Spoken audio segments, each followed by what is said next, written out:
Thank Hashem that we're able to learn every day. Because of our learning, we should have the base of Mikdash immediately. We're going to start Nun Chesam at base, that's 58b. And in the Mishnah we learned that a woman has rights to her own income.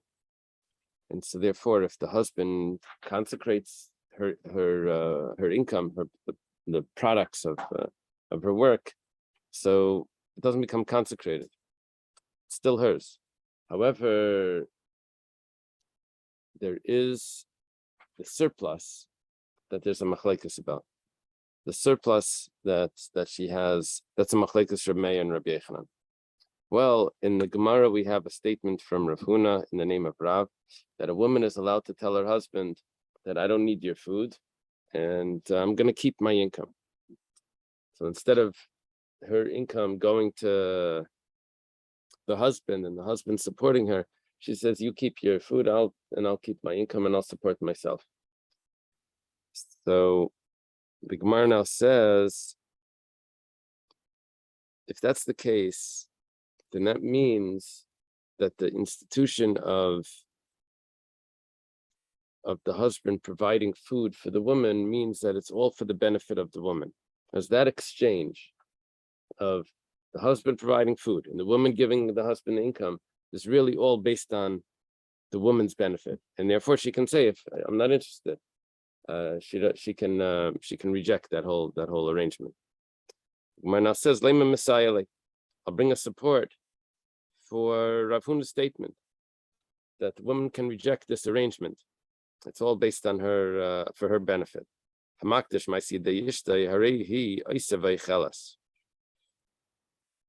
Mishnah says that a man, if he tries to consecrate the income of his wife, it doesn't work. She can still use all of that income. She can still use it as if it's mundane. It doesn't become consecrated. My love, b'nizainis. Here, what the Gemara is suggesting here is that it must be talking about where the fellow has enough income to support her, and as he himself is wealthy enough to support her. He's trying to tell her that I'm going to support you, and you just give me your income, and she's rejecting it. And that's why she's able to continue eating, because she rejects his support. And it's not consecrated, because he would have been able to support her. But she's rejecting it, and therefore it doesn't become consecrated. Gemara says, Loi, it's not the case. We're actually talking about a case where the husband does not even have enough money to support her. He doesn't have enough money to support her, then the halacha is quite obvious that she supports herself, and the husband cannot consecrate what she's earning, because he's not supporting her anyway. He's not even able to.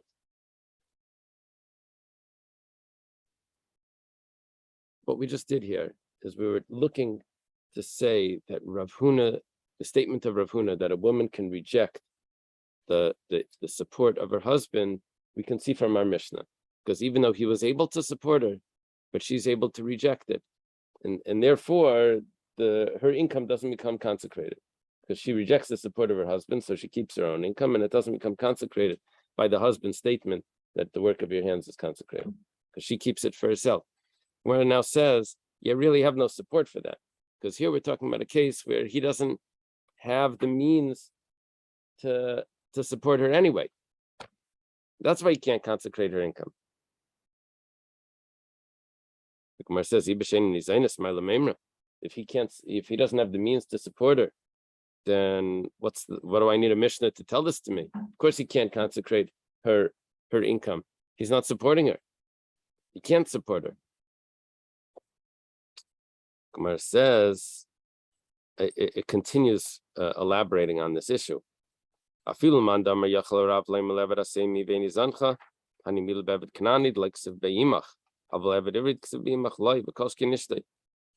a continuation of the question. Maybe you could think like this. By a slave, the master can tell the slave, you have to do the work, and I'm not going to support you. You have to figure out how you're going to feed yourself. So it's the point here that he doesn't control it, therefore he can't consecrate it. Right. So by the slave, that's what he's able to do. That's by a non-Jewish slave. That's according to one opinion, he's allowed to do that. By a Jewish slave, he's not allowed to do that. He has to support him. And for sure by his wife, he can't tell his wife, if he's not going to support her, he can't tell her that the work of your hands is going to belong to me. And that means she has absolutely zero. Can't do that. Either he supports her or he lets her keep what's her earnings. Okay, so I really don't need a Mishnah to tell this to me, that if he's not going to support her, that she can keep her own earnings and he can't consecrate it. See, if the Mishnah was telling me that he's trying to support her, he has the means to support her, and she's the one that's rejecting it, she's saying, I don't need your support, I'm going to support myself, then that would be the ruling of Rav Huna in the name of Rav, where a woman is allowed to tell her husband, I don't want your support, I'll support myself. But you're telling me that it's not the ruling of Rav Huna in the name of Rav. And why is that? Because the husband can't support her anyway. So what's the Mishnah telling me? That he can't consecrate her income. He doesn't have any rights to her income. So the Gemara says, Seifet Strichai. Actually, this is what it's saying. He's not supporting her and he has no rights to her income. And there's actually no chiddush what the Mishnah is saying, that he can't consecrate her the work of her hands. So why do I need the Mishnah for? The Mishnah, I need the Mishnah for the second half of the Mishnah. Over there it says, Maisar, the surplus, what's remaining, Reb Meir Reimer Hektish, and Reb Yechanan Hasan L'Reimer Chulin. Reb Meir says that the surplus he can consecrate, and Reb Yechanan Hasan says that he can't. Consecrate earnings for what? The temple. Yeah. Wow. Why would he want to do that? I mean, He's I a see generous why, guy. but like everything? Wow. It's just the work of her hands. Oh. Her income. Okay. It's a big discussion here how this is working, but let's leave it like that. Upligi der Lakish. The statement of Rav Huna that a woman can reject her husband's support and she'll keep her own income, that argues on a statement of Rish Lakish. Rish Lakish says, why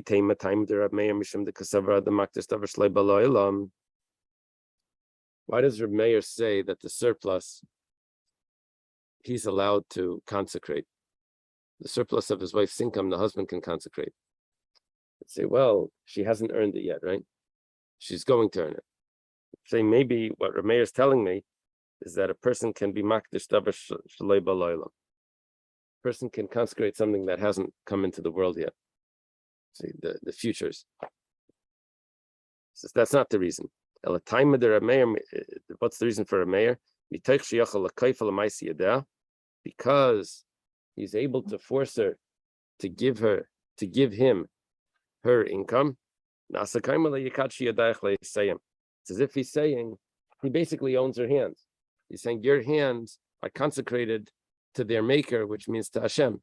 Your hands are consecrated to. He owns everything about her. And if that's the case, and according to Rish Lakish, she can't say that I'll support myself. The husband owns that. He owns everything that she does. So here we have a machlekes, basically Rav Huna in the name of Rav and Rish Lakish, about the wife's earnings if the husband owns that. Gemara says, he never said that your hands are consecrated. You see, there's an issue over here.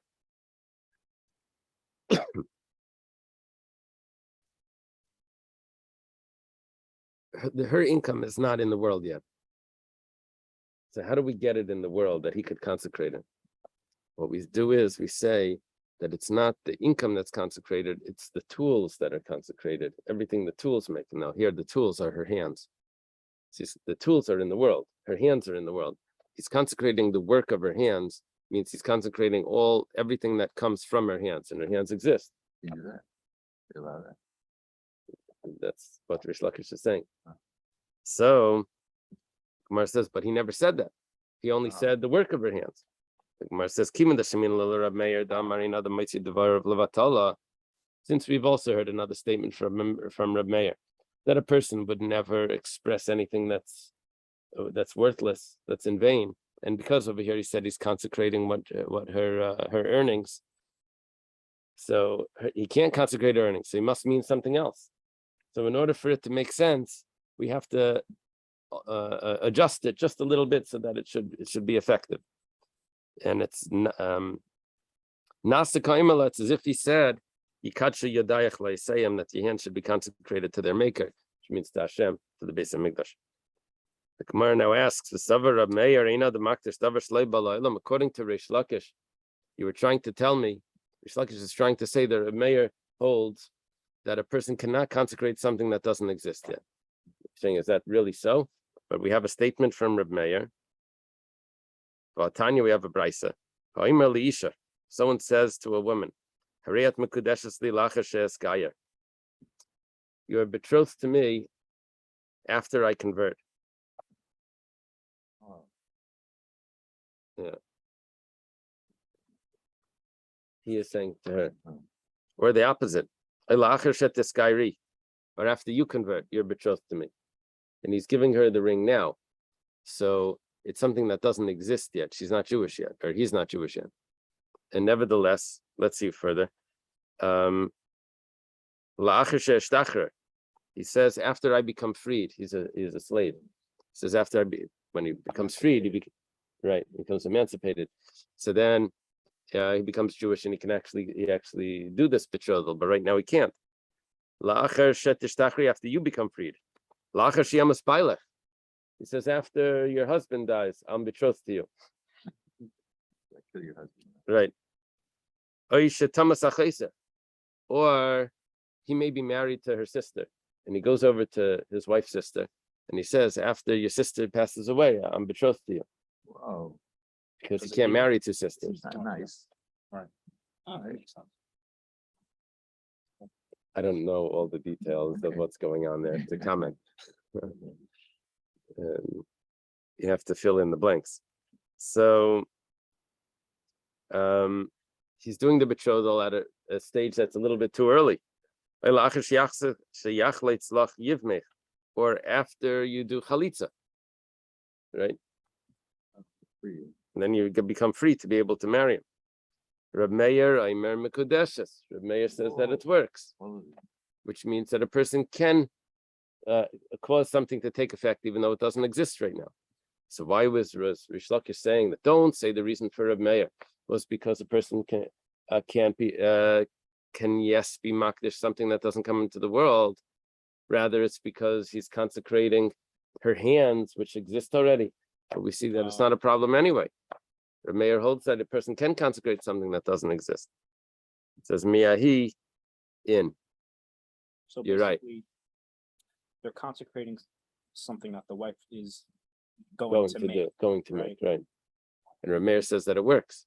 And Rish Lakish said the reason why it works is because he was consecrating her hands. Mhm, But the right. problem is we have another source where Rab Meir says that he doesn't need to consecrate her hands. He could just consecrate what she's going to make later. So Every time.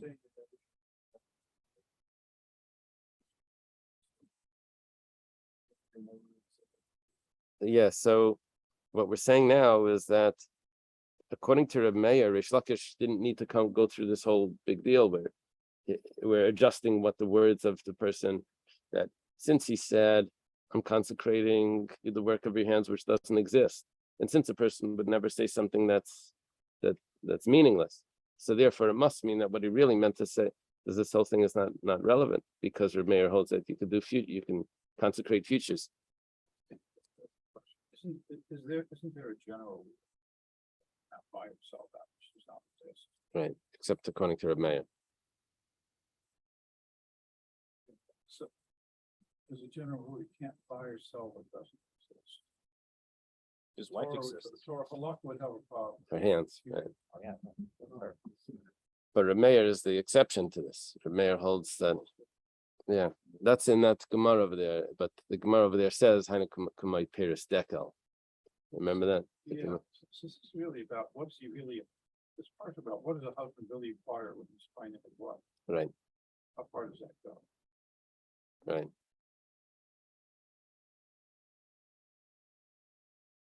So the Gemara says, "Mehi," and you're right. What Rish Lakish only meant to say was that Mihal leka lemishma minay. From our Mishnah, you can't prove that Rameir holds that you can be makdish futures. From our Mishnah, it's very possible that that what Rameir is really saying is that it's just her hands that are consecrated, and then therefore everything that comes from that would be consecrated. But the truth is that you're right. Rameir actually holds that you can be makdish futures, but I don't know that from this Mishnah. That's what Rish Lakish means to say. Okay. Hamaisar Rameir Hektish. The surplus of what she does, Rameir says is hektish, and Rabbi Yechanan Asandler says that it's not hektish. It's not consecrated. Okay, now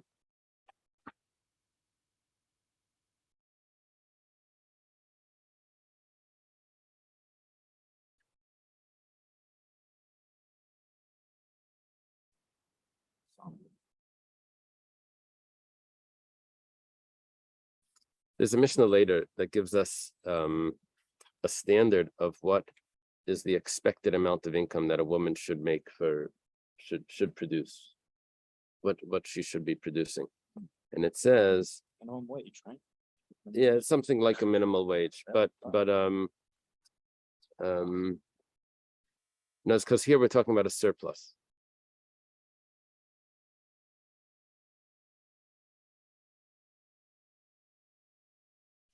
So she does the weight of 5 slime of shesi.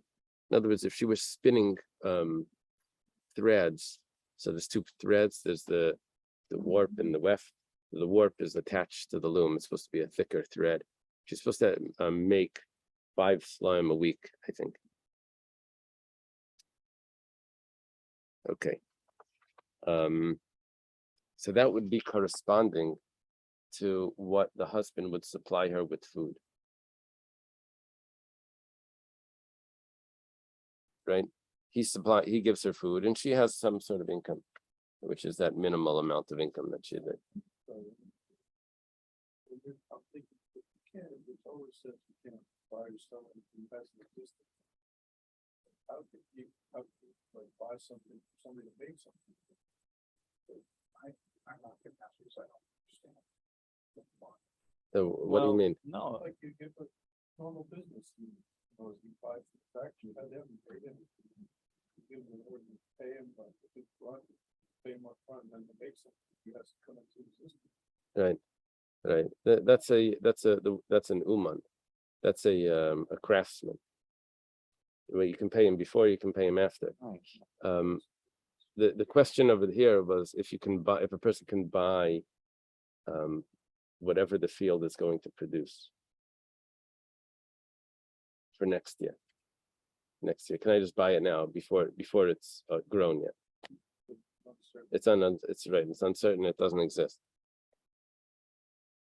And then, I mean, that's an easier case than what we're discussing here, where there's things that don't exist at all. It's dependent on someone else. If someone else is going to free them, I mean, this is really interesting.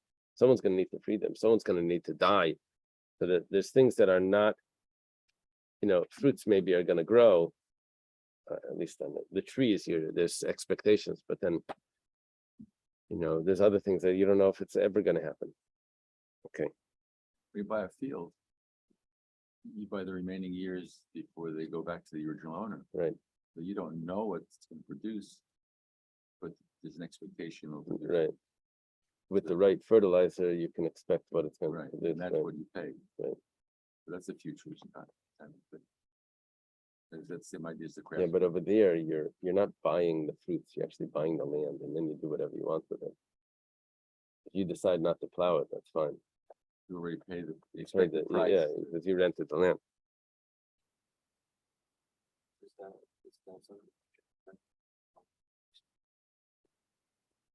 Yeah, that's what the professor is referring to. No. Okay. Like to get rid of all debts. You know. Meiser, Reb Meir Mehektish. The Gemara says Amos Kaddish. When does it become hektish? When does it become consecrated? Well, Rabbi Shmuel Dar Mitarbayu, Meiser Lachamisa Kaddish. After she passes away, it becomes hektish. Why is it only Lachamisa? Well, what's happening here is he's consecrating her income. Now, her actual income that she's going to be keeping for herself, that she needs for her to eat, because she's the one. Let's say, according to Rav Huna, she told her husband that I'm not going to give you the my income. I'm going to support myself. Right. Okay, but what about the extra income that she gets that she doesn't need for her support? So Consecrates that. So that gets consecrated, but only after she passes away. Then her hands are not working. Right. But he inherits everything that she left over. It's a surplus. Right. And Ravada Barava Amar Meiser Mechaim Kaddish. It's already consecrated now. Huh. Heavy bar Rav Papa. Rav Papa is contemplating what is going on here. Are we talking about that he's feeding her or he's not feeding her? And there's two things that the husband was supposed to give her. First of all, he has to give her food. And second of all, he has to give her a small amount of spending money a week besides for food. The things that she needs, little things here and there. So it's a small, I forget what it is, 8 prutas or something. A small amount of money. They didn't separate their bank accounts back then? I guess they did. They- She had one. Or It's rabbinic. Clothing and other things that she needs. Yeah. Spending money. So my time of demand Kaddish. Then what's the reason for the one that says that it becomes consecrated after she passes away? Why doesn't he own it now?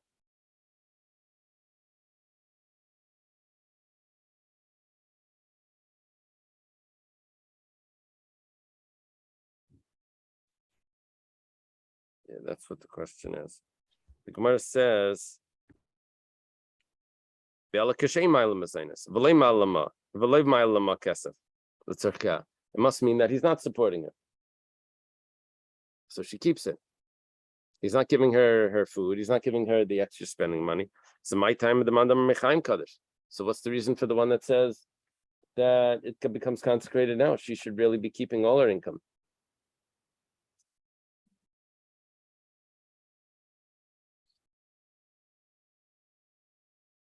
Yeah. So what's going on over here is when we have a machlokes, so the scenario becomes very, very, very complicated because we don't understand, in whichever way we go, we don't understand one of the opinions. So the Gemara says, what's really happening here is that he is feeding her, but he's not giving her the extra spending money. So Rav and Shmuel Savri, Rav and Shmuel hold that tiknu mezainas tachas ma'asiyada. When it comes to her actual income, so that's being exchanged for food. She's getting food, and he's getting her income. Oh, so like the basic requirements that he has to provide food, which is sustenance, Right. clothing, Right. other things like that. Is that part of that Yeah. allowance? The clothing would be the ma kesef, I think. Would be would be that extra money. Oh, Now uma kesef tachas meiser. That extra money is because he's supposed to get, if he owns the surplus of what she makes more than the what did you call it before? allowance. minimum wage. Oh. He takes more than he if she makes more than the minimum wage and she takes that, and he takes that, so that would be in exchange for the spending money. Yeah. Food is for her minimal wage income, right? Which we said was 5 slime of weaving. That's what she would make. Spending money is the surplus of what she makes. It corresponds to. So now what happened was here, he would supply her with food, but not with the spending money. So now, since he doesn't give her the spending money, so she keeps it. She keeps the surplus. She doesn't get the makesef, so she keeps the surplus. If that's the case, then Rav and Shmuel say that it only becomes consecrated after she passes away, when he inherits her. Because when the wife dies, the husband inherits her. So he consecrated it before she dies. It becomes consecrated after she dies. So it's a passage, if he said, when it occurs that I do control it. Yeah. It will be consecrated. Right. And one thing we have to do with this Mishnah right here is that when we started off, we said that someone consecrates the work of his wife's hands. We said that it does not work. But if he consecrates the surplus, so then it's a machlekes. It could be it does work. What you have to do is you have to say that those are totally two different statements. Because if we're talking about he's consecrating the work of his wife's hands, and we're just discussing two parts of his wife's hands. One is the minimal wage, and the second is the surplus. So then we don't have the case. It's not working out properly. Because what we're doing now is he's actually keeping her income, and then he would be able to consecrate it. He's only not supplying her with the spending money. So these are two totally separate cases. The first case of the Mishnah was he's not supporting her at all. Second case of the Mishnah is he is supporting her, just not giving her the spending money. And so therefore, there's a machlekes when he's able to consecrate the surplus of the work of her hands. Is it now, or is it after she passes away? Now, how could it be that there's an opinion of Ravada Barava that he can consecrate the surplus right now if he's not giving her the spending money? He doesn't own it. The Gemara explains like this: Ravada Barava saver tikna mezainas tachas meiser u'ma kesef tachas meiser yadeh. Given the kayav lemezainim meiser didei have it. Ravada Barava says that the exchange, the way we set it up, is not the way it works. He's supplying her with food. That means that he owns the surplus of what she makes. He's not giving her. He's not giving her the spending money. That means that he doesn't get that she doesn't give him the work of her hands, the initial income.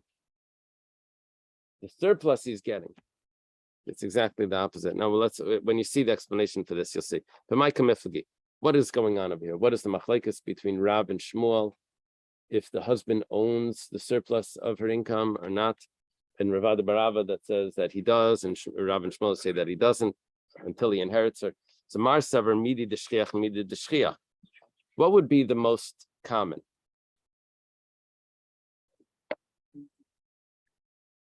The most common would be that her minimal wage and mezainis. So minimal wage for food is a perfect exchange. Surplus for spending money, the surplus isn't so common, and the spending money is not so necessary. But what is very common, that's exchanged for what the other one that's in common. So that would be the opinion of Rav and Shmuel. Umar Savar, but Ravada Barava holds midi the kayetz. We're learning something that's a set amount from something that's a set amount. That was not we're learning. We're exchanging something that's a set amount. What's a set amount? The ma kesef. The amount of spending money is a set amount. It's equal across the board. 1 ma per week. How much food? Depends how much she needs. Depends on her appetite. That's not a set amount. How much are her minimal wages? That's a set amount. 5 slime. That's what she's supposed to earn a week from spinning that's what she's supposed to make. The surplus, that's not a set amount. So we're going to exchange the set amount for a set amount. The set amount is the ma'akesef for the minimal wage. But the surplus for the food, the surplus in food is also is exchange one for the other, because those are not a set amount. So what comes out here is because he's not supplying her with the spending money, so therefore he doesn't own her minimal wage, but he does own her surplus, and that's why he can consecrate it even while she's alive, because that was exchanged. The Gemara has a question. Question on Ravada Barava. It says the food was instituted for the work of her hands. According to Ravada Barava, the food was instituted for the surplus of her work of her hands. Where it says, okay, adjusted. It's exchanged for the surplus of the work of her hands. Okay. We just fixed that problem. Okay, we were looking at a Mishnah, and seemed to be a question on one of the opinions. We said, well, you can adjust that. Tashima, come and listen. If he doesn't give her the ma'akesef, the spending money, so then she gets to keep the work of her hands. It's very clear that the work of her hands is exchanged for the spending money. This is according to Ravada Barava. This is a question on Rav and Shmuel. Where it says, rather, let's say that the surplus of the work of her hands is hers. That was exchanged for the spending money. Okay. The Gemara says, 1 second, what is the work of her hands? Mishkal Chamishlayim Shesi B'Yehuda. The work of her hands. We know we're not talking about the surplus because it actually defines what the work of her hands is. Her minimal wage, her minimal earnings, what it's supposed to be, what she's supposed to do a week. She's supposed to do 5 slime of shesi. Shesi is the cord, the string that goes on the loom. Kumar says, Hachi Kamar. How much is the work of her hands? Delayed Dida Kama. We're trying to figure out what's going to be the surplus. Not we're trying to figure out what's the work of her hands. We're figuring out the work of her hands to be able to know what's going to be the surplus, because we're only concerned. He's not giving her the spending money over here is in exchange for the work of her hands, for the surplus of the work of her hands. Then it goes on to explain what the work of her hands is, and so that way I'll know what's considered surplus. Take that term "work of her hands" literally. Like, what if she's like a therapist, does nothing with her hands? She gives a I guess it would be comparable to. Yeah, there's a discussion later about her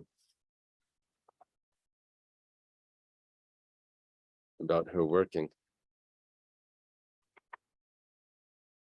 Yeah, he can sort of force her to work. We can see. Okay. Shmuel. I'm sorry, I missed the Hachi Kamar.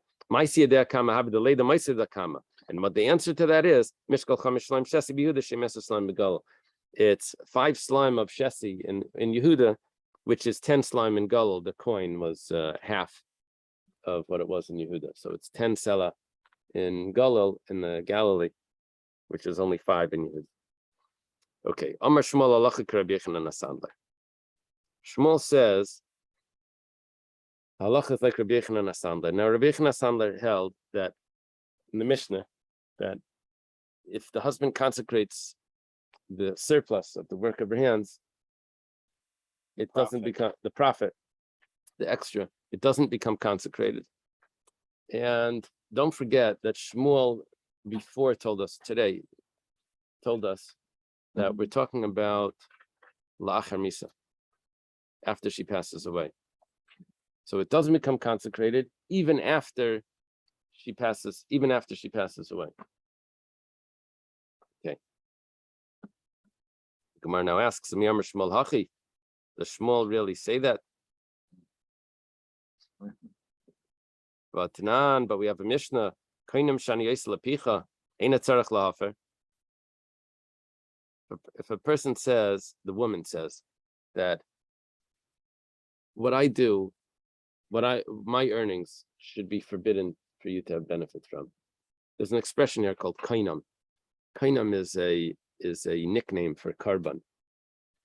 And it's what he said. What she's saying is that my income is forbidden to you, just like a sacrifice would be forbidden to anyone to have benefit from. So it belongs to God. So I'm making what I'm doing forbidden onto one individual, which in this case is her husband. The husband does not need to annul that because she doesn't own the work of her hands. So it belongs to the husband. So she can't consecrate it. It's not hers. He doesn't need to annul it. Rabbi Kiva Emer Yafa, Shematadafalav, Yesemin Aroyla. Rabbi Kiva says no, he does need to annul it. He should annul it. Why? Because he only owns the minimal amount. But let's say she makes more than the minimal amount, then it's going to be consecrated. And so therefore he has to annul it because of that extra that's Rabbi Yechon ben Nuri Emer Yafa Shema Yigashena Te'asur Lachzer. Rabbi Yechon ben Nuri says that he should annul it for another reason. Because when they get divorced, the work of her hands is not going to belong to him. It's going to belong to her. And then the vow is going to take effect. And if he's going to want to try to remarry her, he's not going to be able to because he's already forbidden to her because he can't have any benefit from her. Okay. That's what Rabbi Yechon ben Nuri says. Now, turns out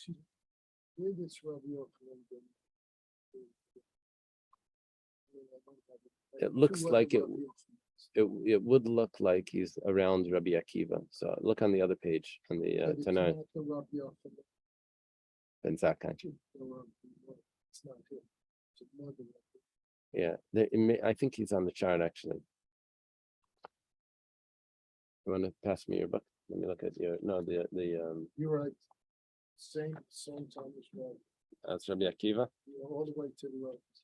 Under our show. To the left. Yeah, Rabbi Yechon ben Nuri, Beis Sharim. Right. Okay.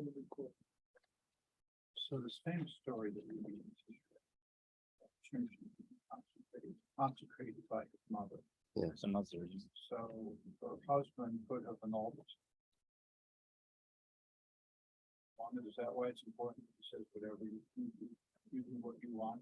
That's interesting. That's interesting.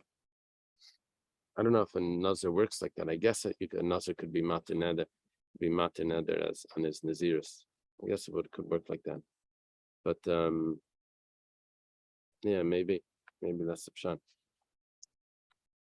Okay. Yeah. Where's the trophies today? No, two trophies. 3 trophies. Give your own story. Self-appointed, anointing. It's really on demand. He leaves them on the table anyway.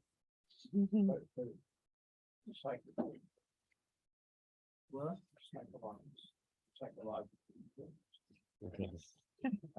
So, V'amar Shmuel, here's the main point. V'amar Shmuel, halacha Rabbi Yechon ben Nuri. Shmuel says halacha is like Rabbi Yechon ben Nuri. Now, in order to understand what's going on over here. I see that. Yeah, it's better. Yeah. Sustenance. Shmuel said before that the halacha is like Rabbi Yechon and Asandler. Now, why is the halacha like Rabbi Yechon and Asandler? Rabbi Yechon, that was a discussion about if the husband can consecrate the work of her hands. According to Shmuel, it's after she passes away and he inherits her. He wants to consecrate it now, and Rabbi Yechon Asandler says it doesn't work. He can't consecrate it now. The explanation for that would be that a person cannot be makdish something that's not that's not in the world, which means right now it's not his. Right now it's not his. He's consecrating it after he dies, and after she dies, and he's going to inherit her. Okay. Now, the problem is that she's taking in what we're quoting here, she's taking a vow that all the work of her hands are forbidden onto the husband, and the husband has to annul that vow, or else it's going to take effect after he divorces her.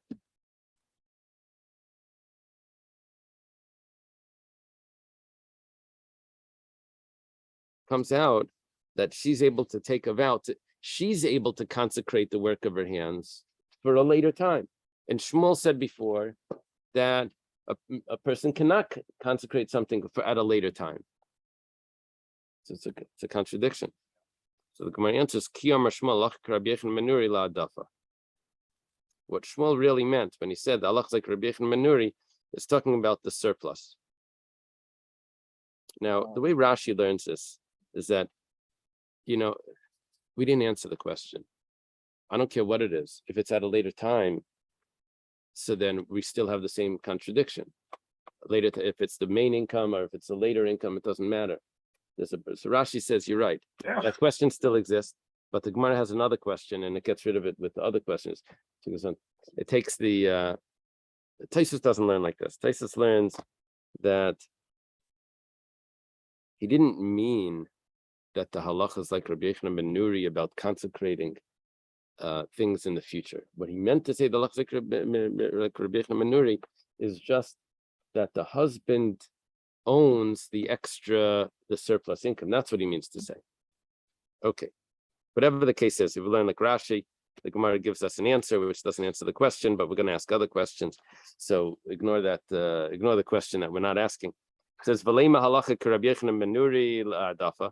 So if that's the case, these are the other questions that we're asking. So why don't we just say that the halacha is like Rabbi Yechon ben Nuri regarding the surplus, which he didn't say. He said halacha is like Rabbi Yechon ben Nuri straight, without saying that specifically regarding the surplus. Inami ein halacha ketanakama. Should have said the halacha is not like the Tanakama if that was his main point. Where the Tanakama says he doesn't need to annul the vow because it doesn't take effect. You just say the halacha is not like that. The vows do take effect. Inami, or else he could have said halacha Rabbi Akiva. If the main point is to say the halacha that the surplus belongs to him, that is exactly what Rabbi Akiva said. That wasn't Rabbi Yechon ben Nuri. Rabbi Yechon ben Nuri was talking about when they get divorced. Rabbi Akiva said, what about the surplus that belongs to? Yeah, I should annul it just because of the surplus. Yeah, the Tosfos doesn't read it like this. According to Tosfos, he adds in the word ein halacha, or ein halacha Rabbi Akiva. But here we say he should have said the halacha is like Rabbi Akiva. Okay. Ella Amar Rav Yosef. Rav Yosef gives us an answer. You see, what happened over here was I have him consecrating her income, and I have her consecrating her income. When it came to him consecrating her income, Right. So then we said, according to Rabbi Yechon and Sandler, it doesn't work. When I had her consecrating her income, I have Rabbi Yechon and Menuri saying that it does work. So the Gemara now explains, or at least Rav Yosef says, "Kainamis ka'amrit." When she was consecrating her income, she didn't say that she's being makdish it. She's saying that it's a kainam. Okay. Shani kainamas are different. When kainamas means this sort of expression when you consecrate something on one individual. It's not really consecrated. It's just like prohibition on one person. Kainamas are very interesting. A person can say, not just that he's consecrating what he owns, No, but he can actually consecrate something that doesn't belong to him. it's appropriation of somebody else's stuff. He can say that your items should be forbidden unto me. Oh, Right. Not to a third person, but your items should be forbidden to me. And he can make himself forbidden to have benefit from those items by making those items forbidden just unto him. Oh, you did that. He's upset with the person. He says, I don't want to have any benefit from you. and could be in-laws. It's the opposite. It's what you got as surplus. I want, I take. No, but he This is wants to be, negative. he wants to like separate himself. We're out of here, you know. So Now, but Yeah. since we've been backing up, it's been in my mind all the time. But early on, when we said the work of our hands was the warp right, and the loom, right. and one of you guys said, is that just an example? Yeah. Israel? Yeah. I think, and I had to finally check it. I think the reason that's the example is because the warp is actually the work of her hands going Right. horizontally. First you set it up, so that is Right. the example of the work of the hands. Right. And that's Because it's what twisting the thread. the yeah. work. Right. It's not the, it's not actually the setting up of the loom. Right, It's the twisting of the thread that's used to set up the loom. Right. Just to Well, twist that thread. but it's when they go through and then they. Yeah, but it's her making the thread. That's what she has to make. Oh, the total making of the. It's Yeah. not- The thread making is on the wheel. It's not on. But the- then Yeah, that's but not- she has to done, that's right, it's the not, warp. but there's two types of thread. There's the thread that's used for the loom, for the warp, and there's the thread that's used for the weft. The thread that's used for the warp is thicker. I thought it was the actual warp. No, it seems that it's just the twisting of the thread. There's a twist in the story. Do you know, what do we say in Ishes Chayil? A lot Yadeh, of things. Yadeha, Kappa, Parsalani, Yadeh, Shulchan. Shulchan. No, I don't know. Bakishar, what was that? Bakishar, I gotta start singing from the beginning. pass me the siddur.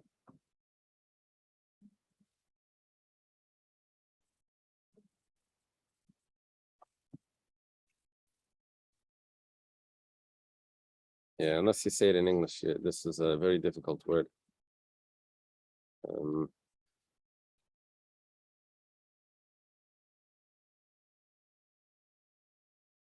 Yodea shilcha bakishar v'chaper tamchu polach.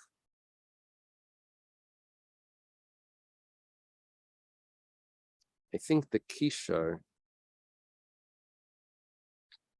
You have it in English there? I think the kishar is something to, what's it called? Is the spindle. Yodea shilcha bakishar is the spindle. Her hand is on the spindle.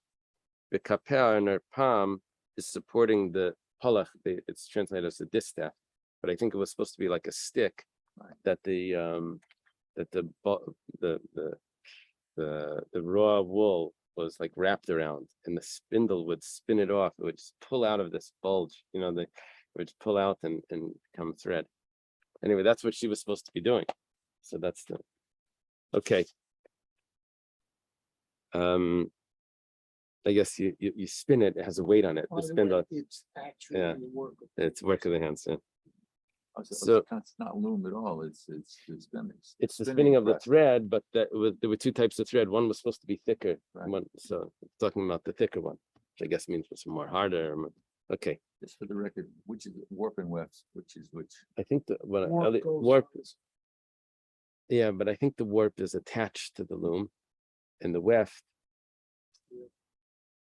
It's the one that Because shoots. Oh, yeah? every time they warp, That's. they shoots. press down That's- with the comb. Chassis. I don't know what it. Maybe I'm mixing it up in English, but the chassis is the one that's attached to the loom,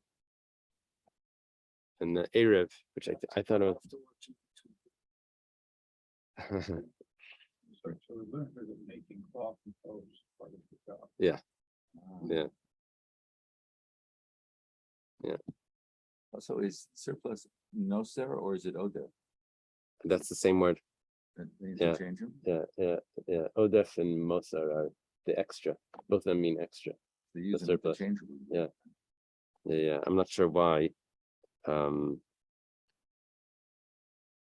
guess I can't say that it's just a Mishnaic Hebrew, because both of them are used in the Mishnah. I'm not sure. Okay. So Rabbi Yosef is telling us that kainames and kainames, that's a different story, because by kainamas, a person can make his friend's items forbidden unto him, and therefore, if that's the case, here's the comparison. Something that doesn't belong to me, but I can make it forbidden on me, is similar to me making something that doesn't exist forbidden. It doesn't belong to me, and nevertheless I can still make it consecrated. So too, davar shlei b'laylam. So therefore, what's the reason why the woman can make something forbidden onto her husband, and after she gets divorced, and then the husband has to annul it because it's going to take effect later on? That's because that's a kainam, and by kainam, she could say that someone else's items are forbidden onto her. So therefore, she can also say something that doesn't exist is forbidden onto him. That's a stretch. Okay, so Amalei Abaya says, he says it's a stretch because Abaya is a student of Rabbi Yosef. He says, I can understand that he can make his friend's items forbidden onto him because he can make his items forbidden onto his friend. But yeser davar shlei b'laylam al chaverei. But he can make something forbidden that doesn't exist on his friend. Shekein adam meiser peres chaverei al chaverei. You're taking it to a further extent. You're making it look like a person can make his friend's items forbidden, not just onto himself, but forbidden onto someone else. That's what it means, something that doesn't exist. Something that doesn't exist has no connection at all to him. If it exists and he's making it forbidden on himself, fine, at least he exists. So he's putting like a barrier between him and those items. But if it doesn't exist at all, then what right does he have to make it forbidden? Or in this case, it's she. What right does she have to make it forbidden? That's like saying that something that doesn't belong to her should be forbidden on someone else that's not her. That shouldn't be able to happen. Alam Rav Huna Brei Rav Yeshua. Rav Huna Brei Rav Yeshua says, "By mercy, katshu yadei leisayim." Oh, we have a totally different answer, talking about that she's consecrating not just the work of her hands, but she's consecrating her hands to the master. The yadayim isnu ba'olam, the hands exist already. 1 second. Does that actually work? We're talking about that the husband owns her hands. Why? He doesn't really own her hands, but they're subjugated to the work that her husband. There's like a lien on her hands that the husband has to get. He owns all of the produce, the products of that. So the Gemara says, well, it says when I get divorced, then the work of my hands will be forbidden, will be consecrated. It says, if or when. If/when. Oh, that says when? Okay. So it's not, we're going to see in a minute. It's saying, she says when. She says when. But we'll see in a minute that it's not really up to her. So, is it possible that there's something that you can't consecrate right now, but you can only consecrate it for later? But right now, if you try to do it now, it doesn't work, and it can only do it now for later. It says, why not? That's possible. Someone would say, this field that I'm selling to you,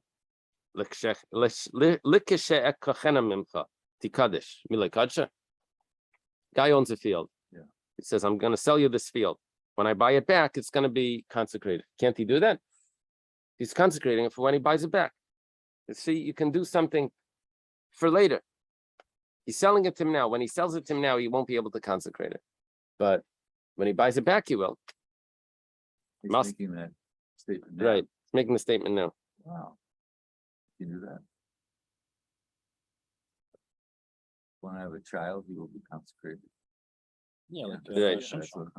So the Gemara says, yeah, Maskefla Reb Yirmiyah Midami. How can you compare? Hasan biyadal akdisha, Achim biyadal legarshes atzma. Over there, right now he owns it. He's selling it. He can consecrate it because he owns it.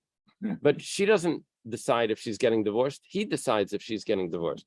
Holei damya. If you want to compare this to something, it would be It's really the way this would be comparable to, as he says, you know that field that I sold to you? When you'll sell it back to me, I'm going to consecrate it. It doesn't become consecrated until he actually buys it back and consecrates it.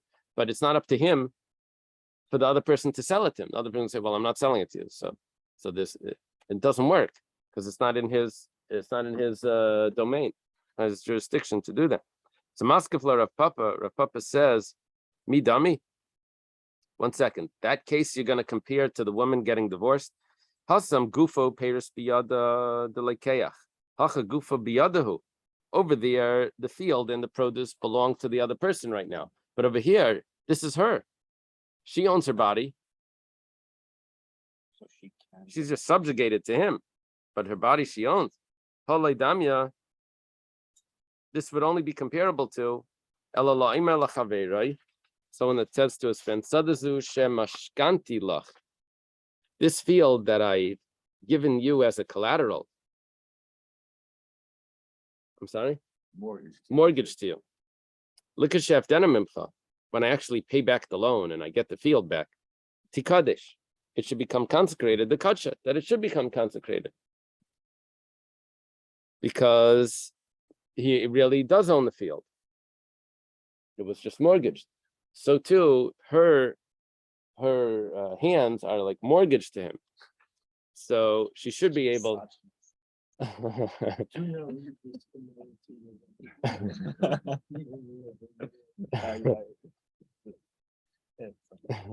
Maskefla Rav Shisha Breder Avidi Midami. Rav Shisha Breder says you can't compare this.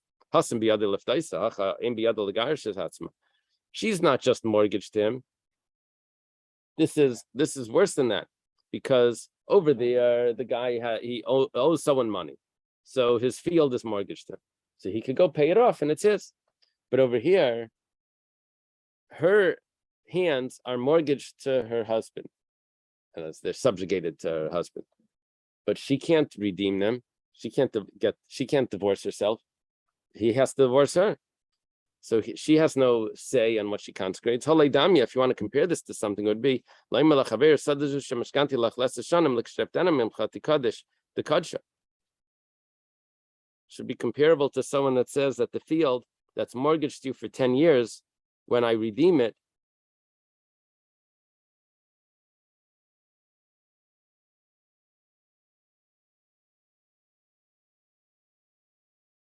it's saying that it's mortgaged for 10 years, then during that time, I guess, it doesn't mean that during that time, during those 10 years, he cannot redeem it.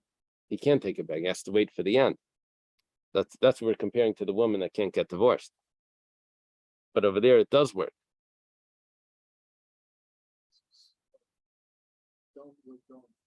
The Gemara asks, 1 second, Maskila Ravashi Midami, how can you compare it to that? After 10 years, he can redeem it. But here, she can never get divorced on her own. Ravashi has to tell us, what are we talking about over here? Why, when she consecrates something, it does work, and when he consecrates something, it doesn't work. It says, she was using the expression, kainamis kamret, shani kainamis the kedusha gufnenu. Kainamis work differently. The item itself becomes consecrated. Now, what does that mean? It can't be redeemed. Sounds like a lease. Right. It should pay for everything alone. Yeah. Here we just mean that it's being used by. It's more like a collateral that is given over to someone to use until the debt's paid off or something. And that's more what it. So, could the Rava, hektish chametz v'shicher mafkin midei shibud. See, what would happen over here is if someone designates something to pay up his loan, designates his ox, let's say, to pay up his loan. If I don't pay you back, this ox is what you'll collect from. And then he goes ahead and then he consecrates that ox. So he makes it sanctified. So the creditor just loses his he loses that item from being able to collect from it. And so too, chametz. If someone makes chametz as a like a designation of what a non-Jew should be able to collect from. He owes a non-Jew money. So he says, you'll collect from this chametz. And then Pesach comes along. And so it becomes prohibited from him. It becomes Asr Bana.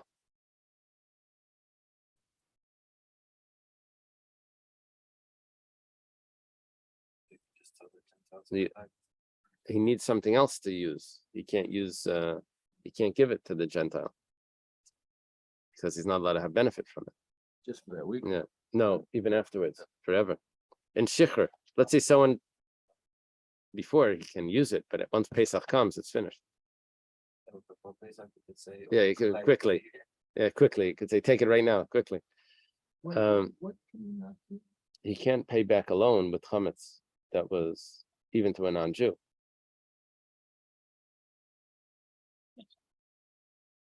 Your loaves of bread. You can't When benefit- we can't sell the benefit. chametz for Pesach, why can't we use that chametz and say, hey, you know that loan I Yeah, owe because you? over there, it doesn't belong to the Jew over Pesach. It That's belongs, why he's getting. that's why he's selling it. That's why he said, no, I'm saying, so pay back the loan, say, hey, you know that loan I owe you? Yeah, I'm gonna pay you back with this chametz now, before Pesach, it's yours. But you know what? Don't Yeah, use it but till before after Pesach works. I'll call you. Before Pesach it works. Yeah. And give it to him, yeah. Before Pesach. Yeah, that's fine. Yeah, Rashi speaks about that. He puts it into his hands. Okay, now, if that's the case, what we're saying now is that kainamas are so strong that even though her hands are subjugated to her husband, but nevertheless a hektish, like a kainam, can take off the subjugation, and that's why it's going to be consecrated, right? Because she can do that. So the Gemara asks, "V'nekadshu mehashta." So why doesn't I skip this, the one with the slave? The slave is the same thing. If someone designates a slave to be collected, but then he frees the slave, so the slave goes out, the person can't collect. So why can't, if that's the case, so why can't it become consecrated from now? Why does it have to wait till after the divorce? If it releases the subjugation, so it should take effect right now.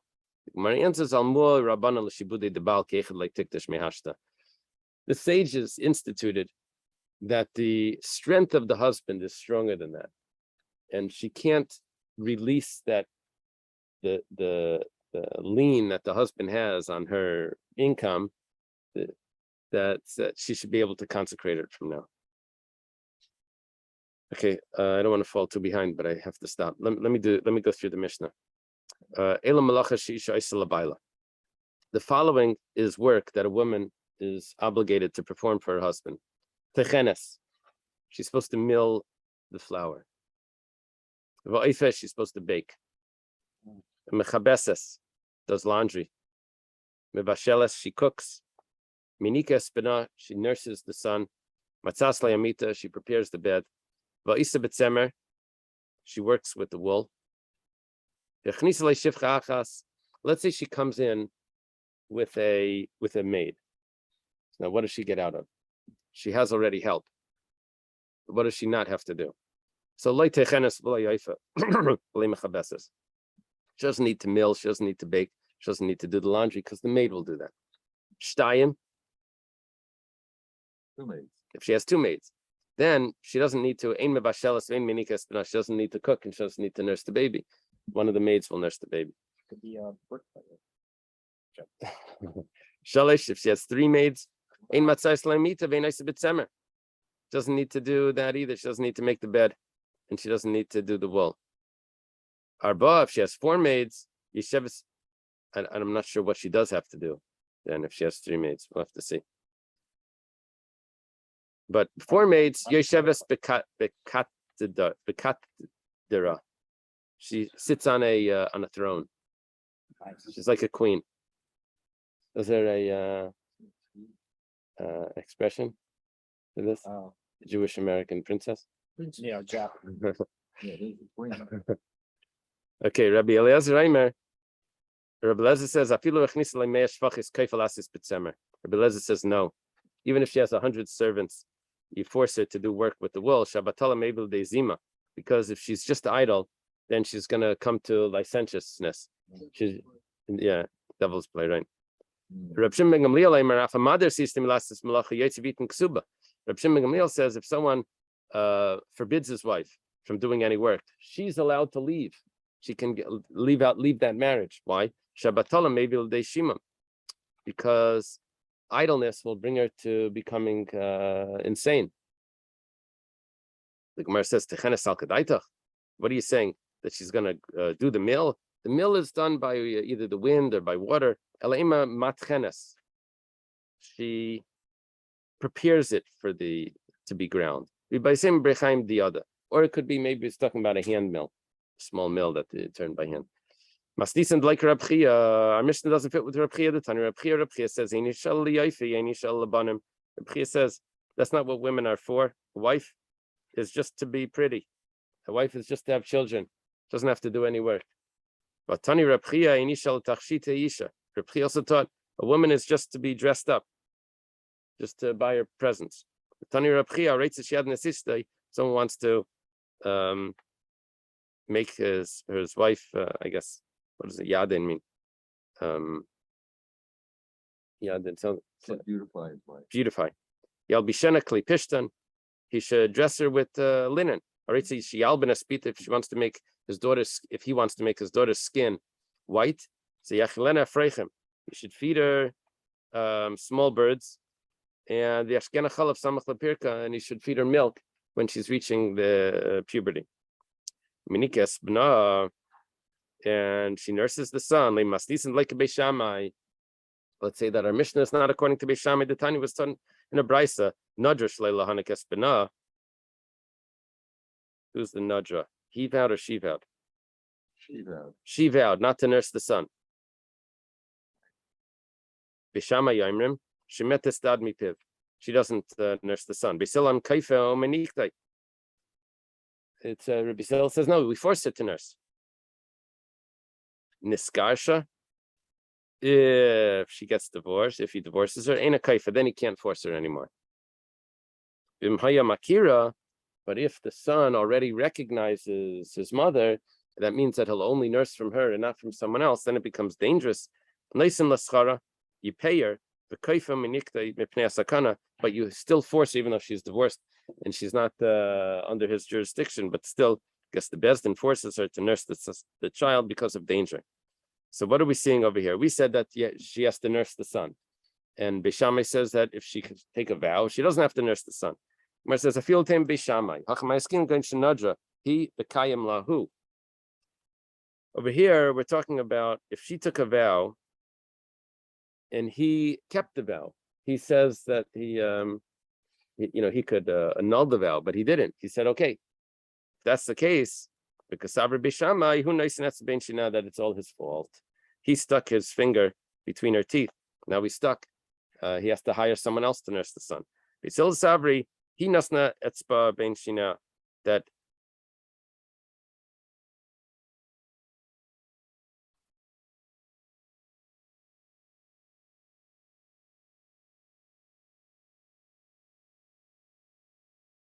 Basil says that we still force her. We don't say that it's his fault. We say that it's her fault. And she took the vow, so we force her to nurse. The Gemara asks for niflagu b'ksuba. Why don't they argue about Beishamai and Beisilo about if she took a vow not to give him any benefit? Argue about the ksuba. And also Beishamai says that if she doesn't want, she doesn't have to nurse. And our Mishnah says that she does have to nurse. So what we're coming out with here is it makes more sense to say that even without the vow, Beishamai holds that she doesn't need to nurse, and so our Mishnah would not fit with Beishamai. Okay, let me leave over here because I have to run. We're one page behind. I like this.